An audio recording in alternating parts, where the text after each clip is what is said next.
Hey, welcome to Let's Chat. This is the weekly Sunday show where I just talk about whatever I want and take questions from you guys and give you answers. So, on today's episode, I wanted to delve a little bit more back into Pokemon Sword and Shield, this time particularly about the leaks. I'm not going to be going too much into the leaks because I want to kind of save myself as the game's coming out in like 2 weeks. But some of the stuff that I've seen thus far, some of the evolutions and some of the new Pokemon that have been revealed, it's Pokemon, so some of them look great, some of them don't look so good, but I mean, everyone has their own niche in this game, and they find different ways to utilize different ones on their team, because it all comes down to pretty much what their abilities are and stuff, instead of just like their actual looks, though that plays a part with me when I'm choosing my teams. But I mean, there's nothing you can really do about that. I'm just excited for a new generation, so I don't know. Are you guys kind of excited about that too? I know that they're going heavy on features as opposed to the national decks like we delved into before, but they have actually released a bunch of new Pokemon from previous generations that are actually going to be in the game, which makes it a lot easier for me to just pick this one up and enjoy it as its own thing. Like we've talked about before, we have multiple versions of different Pokemon games, so we can still go back and play them if we want. I know the biggest thing is what I used to do is play the new game and then sell my old one when I get the new game. I have since stopped doing that. Probably around the time of the 3DS era games, so with Pokemon Y and henceforth, I usually kept all the Pokemon games that I got. I think the only one that I've traded in since then is probably Let's Go Eevee, and I just traded in because I beat it, and there was nothing much else to do, and it was fun transferring my Pokemon from Go, but it only went up to the original 151, so there's not much you can actually do with that.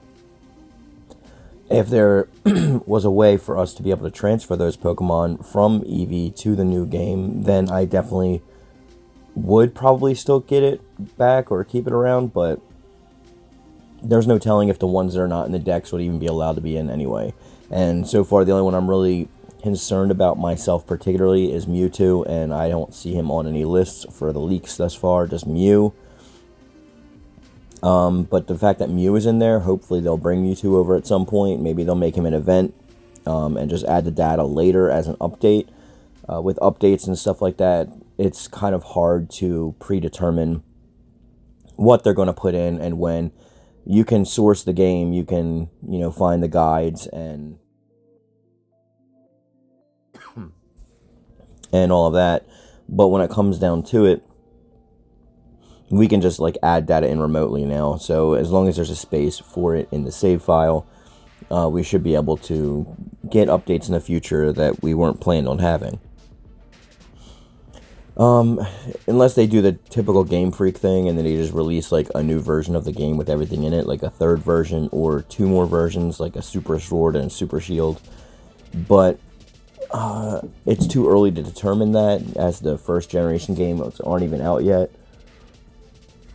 This is the first real generational game for the Switch, so we don't even know if they're going to go back and keep that same line of thinking that they have in the past from the previous Game Boy versions. For new consoles, and especially home consoles, they tend to not do that too much. For example, on the GameCube, there was, what was that? I forget what it was called. I played it so much, but I forgot. The one with Shadow Lugia, Pokemon XD, I believe it was. A Gale of Darkness. That was pretty much a Pokemon game, but I don't know if you would consider that mainline. I don't think it would be considered a generational mainline game. Probably just an offshoot story. Only other ones I've seen besides those are the Stadium games. And then, obviously, Pokken and stuff like that. That's kind of out there. That wouldn't be considered part of the mainstream.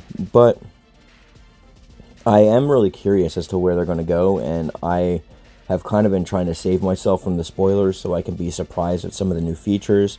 I'm sure some of them I'll like, and some of them I can, don't really care about.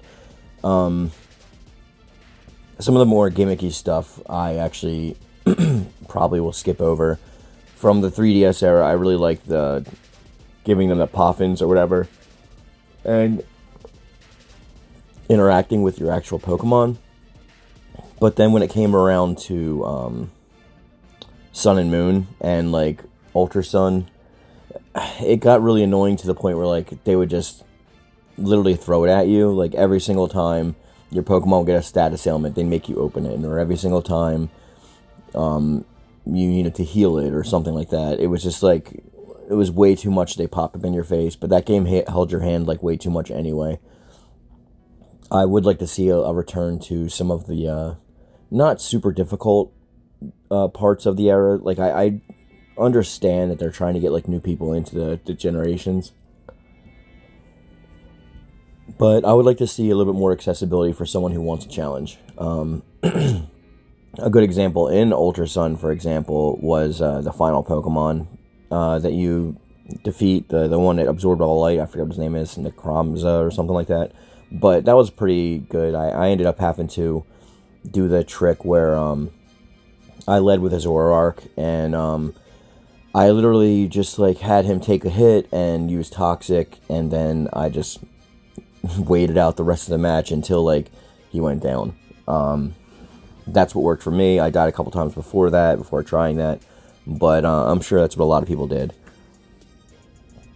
Again, this series on my Sundays, the Let's Chat series, is less about facts and things actually coming out that I do on my mainland series than it is just my opinions on things and answering questions.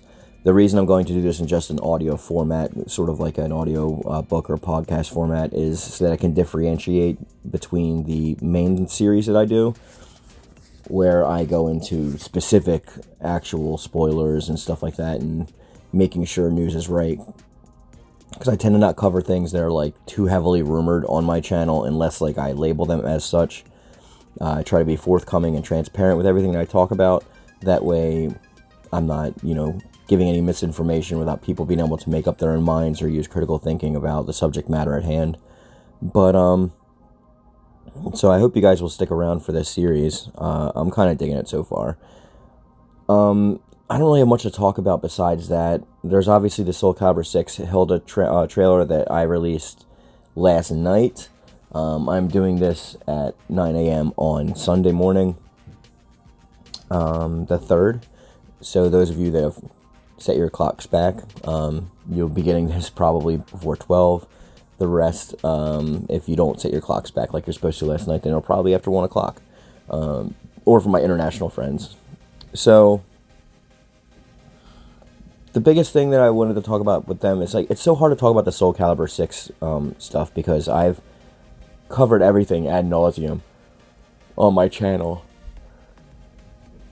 And the videos are all there, and I don't like to reiterate myself or just keep tripping over the same subject matter over and over again, because I feel like for those of the people that have been with my channel for a few years will kind of not get as much out of that stuff as somebody who's a newcomer would. That's why I just like to baseline, go over it, and then move on to something quickly, because I have videos that are much longer with screenshots and videos and discussion talks with other people all about the subject matter that's already on my channel.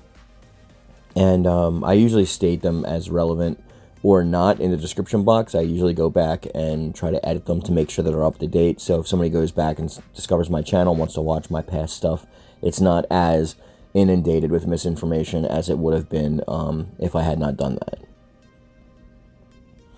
So I'm going to try to keep this series to about 10 minutes or so. That way it's not going on too long. I just want people to get a fresh take, and if we need to go longer, we will. And I will have guest speakers on this channel as well, so we will be doing stuff like that. But now we're at the 9.5 minute mark, and I want you guys to do me a favor. I would like you to, in the comment section of this video, send me questions. They don't have to be video game related. They could be any kind of questions that you just want me to answer. And where we will cover that kind of stuff is on this channel. Well, this channel, obviously, but this series, the Let's Chat series. So submit your questions. You can either do it here or via Twitter. Just make sure if you send it to me on Twitter, I know that it's supposed to be for Let's Chat. And I will answer them in next Sunday's video. obviously there needs to be a deadline for submissions for that, so we'll go by every week. Please submit your questions by Friday, and if you could just let me know that it's a question that you want answered in Let's Chat and not just a general question that you want me to answer in the comments section. That way you can look forward to, I don't know, getting it at some point. But I guess we're going to end that for now. So please submit your questions. Be sure to check out my friend Rich at Ragaroth. You'll find a link to his channel in my description box down below. Thank you for joining me on this early Sunday. I hope you guys still watched the Hilda trailer that I uploaded last night after midnight.